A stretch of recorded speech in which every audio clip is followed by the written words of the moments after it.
ഞങ്ങൾക്ക് maths lab വരുന്നതിന് മുമ്പ് സാധാരണ രീതിയിൽ തന്നെയാണ് ഞങ്ങൾ പഠിപ്പിച്ചുകൊണ്ടിരുന്നത്. അതായത് കുട്ടികളെ കൊണ്ടുവരുന്നു, ബോർഡിൽ എഴുതി പഠിപ്പിക്കുന്നു, ഈ ഒരു അവസ്ഥയായിരുന്നു.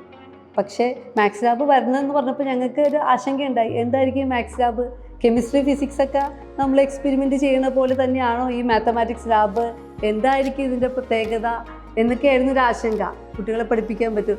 പക്ഷേ മാത്സ് ലാബ് വന്നു കഴിഞ്ഞപ്പോഴാണ് അതിൻ്റെ ഒരു വ്യത്യാസം ഞങ്ങൾക്ക് മനസ്സിലായത്. അതായത് അവിടെയൊക്കെ ഫിസിക്സും ബയോളജിയും കെമിസ്ട്രിയൊക്കെ തൊട്ടറിഞ്ഞ് ഇങ്ങനെ മനസ്സിലാക്കി പഠിക്കുന്നതിൻ്റെ ഒരു പ്രത്യേകത തന്നെ ഈ മാത്സ് ലാബിൽ കിട്ടി. ഏറ്റവും അധികം കിട്ടിയത് മാത്സിന് പുറകോട്ട് നിൽക്കുന്ന കുട്ടികൾക്കാണ്. ഐഡൻറ്റിറ്റീസൊക്കെ എനിക്ക് 8ാം ക്ലാസ്സിലെ ഐഡൻറ്റിറ്റീസാണ് തുടങ്ങുന്നത്. ഐഡൻറ്റിറ്റീസൊക്കെ കുട്ടികൾക്ക് ഭയങ്കര ഇഷ്ടമാണ്. ടീച്ചർ ഇങ്ങനെയാണല്ലേ ഇത് പഠിക്കണ്ടേ, എന്താ ചെയ്യണ്ടേ, എങ്ങനെ ചെയ്യേണ്ടതെന്നൊരു ആശയം അവർക്ക് കൊടുത്താൽ മതി, അവർ തന്നെ റെഡിയാവുന്നുണ്ട് കേട്ടോ. അതാണ് കുട്ടികൾ ഞങ്ങൾ നോക്കി ചെയ്തോളാം ടീച്ചറെ. ഇതിൻ്റെ അടുത്തുള്ളത് ഞങ്ങൾ പിന്നെ പൈതഗോറസ് തിയറം, അതൊക്കെ അവരെ സംബന്ധിച്ച് അവർക്ക് പൈതഗോറസ് എന്താണ് എന്നൊക്കെ അറിയാം. എന്തിനു വേണ്ടിയായിരുന്നു ഇത്? അതാ ഹൈപ്പോട്ടന്യൂസും ബേസും മോൾട്ടിറ്റ്യൂഡിൻ്റെയൊക്കെ ആ ഒരു ഏരിയ വലുത് വോളിയത്തിൽ നിന്ന് ഏരിയയിലേക്ക് മാറുന്ന ആ ഒരു വ്യത്യാസമൊക്കെ പറഞ്ഞു കൊടുത്തപ്പോൾ ടീച്ചർ ഇതായിരുന്നില്ലേ 2ാം ക്ലാസ്സിൽ വെറുതെ എന്താണ് പൈതഗോറസ് തിയറം എന്ന് മാത്രം പഠിച്ചിട്ട് വന്നവരാണ്. അതൊക്കെ അവർ മികവുത്സവത്തിന് അവർ അവതരിപ്പിച്ചു. മാത്സ് ലാബ് ഞാൻ പറഞ്ഞില്ലേ, അത് ആവശ്യമാണ്. കാരണം ഇനിയുള്ള കാലത്ത് മാത്തമാറ്റിക്സ് എല്ലാവരും പഠിച്ചല്ലേ പറ്റുള്ളൂ.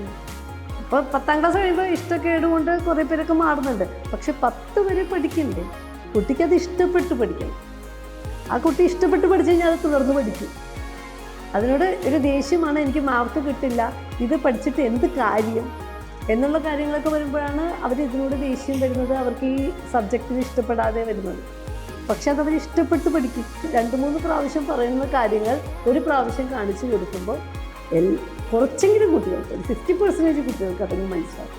ചിലപ്പോൾ 2ാമത് വീണ്ടും പറഞ്ഞു കൊടുക്കേണ്ടി വരും. പക്ഷെ അപ്പോൾ അത് നമുക്ക് മറ്റു കുട്ടികളോട് പറയാം, നിങ്ങളൊന്ന് അവർക്കും കൂടി പറഞ്ഞു കൊടുക്കട്ടോ. നമ്മൾ പിയർ ഗ്രൂപ്പ് ഉണ്ടാക്കുമ്പോൾ അങ്ങനെയാണ് നമ്മൾ ഒരുമിച്ച് ഇരുത്തി ഒരു ഐറ്റം കൊടുത്തിട്ട് ഇതെല്ലാവരും തമ്മിൽ ഷെയർ ചെയ്ത് അപ്പോൾ അറിയാവുന്ന കുട്ടികൾ പഠിപ്പിക്കുന്നു.